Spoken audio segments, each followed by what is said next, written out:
But let's jump to the situation in Europe. And now, so this is, a really unexpected. I mean, basically over the last 2 months, there's been a huge surge of migration through the Lithuanian border into the EU. And I mean, it's not, certainly not something I would necessarily expect. And I think the numbers went from something like 70 a year or something like that going through illicitly to something like 3,000 last month. Those are the numbers that I saw. And so, and you've described this as a kind of, weaponization of migrants. So tell me what's going on here. Weaponization of migrants, that's exactly what it is. And so, for instance, when I left the Darien Gap, I flew straight over to Greece and watched the weaponization of migrants there. As you know, Erdogan from Turkey is doing the same to the EU there. He's pushing migrants through from all over the world, right? Many Iraqis are going through there.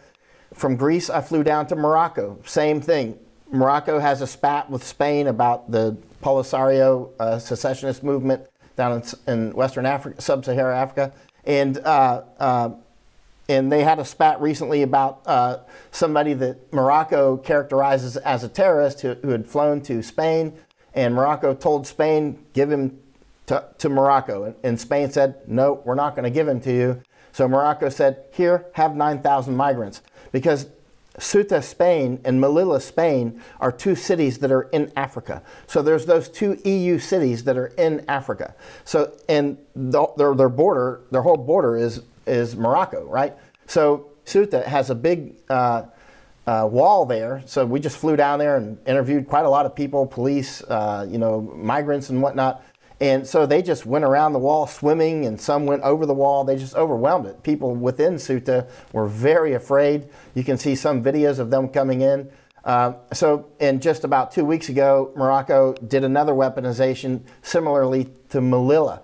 I don't want to talk bad about Morocco. They're a longtime ally of the United States. They were the first one to recognize us in 1777. We've never gone to war with Morocco. We're like buddies. So, but let's face it, we've been together through thick and thin, but they are weaponizing migrants against Spain.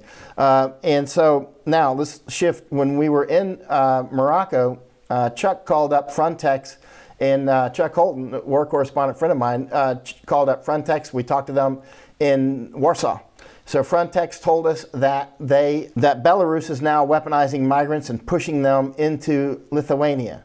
I said, you got to be kidding. Chuck and I are looking at each other. What's going on with this? And it has to do with, remember the aircraft that was forced down with a fake bomb threat and a bomb scare on the aircraft. It was a commercial airliner and a MiG, Belarus scrambled a MiG, landed the aircraft and took off. I believe 2 people, may have been journalists. I don't remember the details. And the EU said, what are you doing?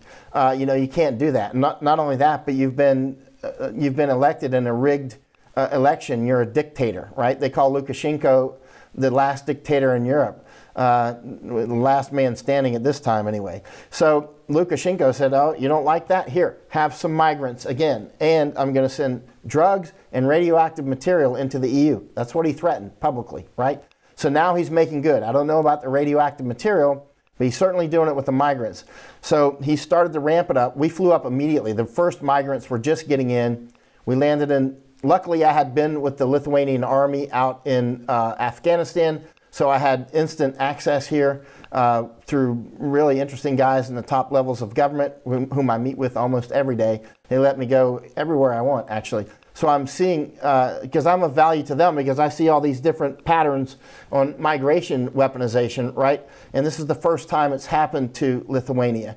They've never seen a neighbor start pumping migrants in. So the ecosystem is coming. The Organization of Immigration and Migration has already gotten involved. They're already putting up advertisements on Facebook. They've already made a video.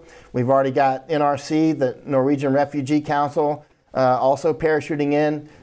In fact, OIM already has an office here in Vilnius, not far from where I'm sitting right now. So there's a whole ecosystem that comes with it. Now what'll happen? I've told some of the top officials here what's going to come next, because I've seen this so many times. Next will be many pregnant women, and there'll be cameras, and they'll say, oh, they need help. And then more and more pregnant women will come, that sort of thing. Even through the Darien Gap, huge numbers of pregnant women are coming and dying out there.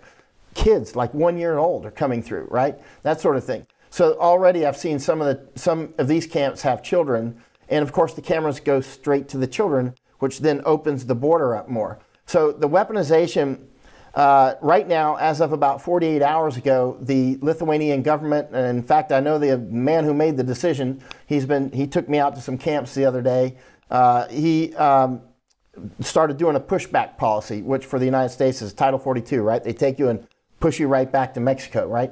So they started to do that here. They call it the pushback policy, and they just started. And I told them, I said, I think what the next move will be, because this is typically what it is, Lukashenko is going to respond because he's a dictator. He can make very quick decisions. He's way inside of our OODA loop. What he'll do is probably start with camps and build the migrants up and then just overwhelm you, right? Because no amount of soldiers can stop 10 or 20,000 migrants coming through suddenly on one night, right? And actually I was told that it looks like they might be building some camps there at this point. So this is how the weaponization of migration is very effective. It will cause social unrest within Lithuania. And one thing that I've cautioned them very clearly, but they get it, keep in mind, these are Lithuanians. They lived under communism and then Nazism and then communism again. They're like Polish, and you know Polish well, Jan. They've still got the edge, right? And they realize how serious this can get very quickly. I mean, they can go from these beautiful streets of Vilnius, where I would recommend anybody come to visit. I mean, this place is as safe as Hong Kong used to be until, what happened. And it's, I would say, about as safe as Japan. It's a very safe place, right? Very nice. But, 1 or 2 months from now, you could have migrants from all over the world here of unknown, origin or criminal background or whatever, just everywhere, because that's what we see in other countries when they get overwhelmed.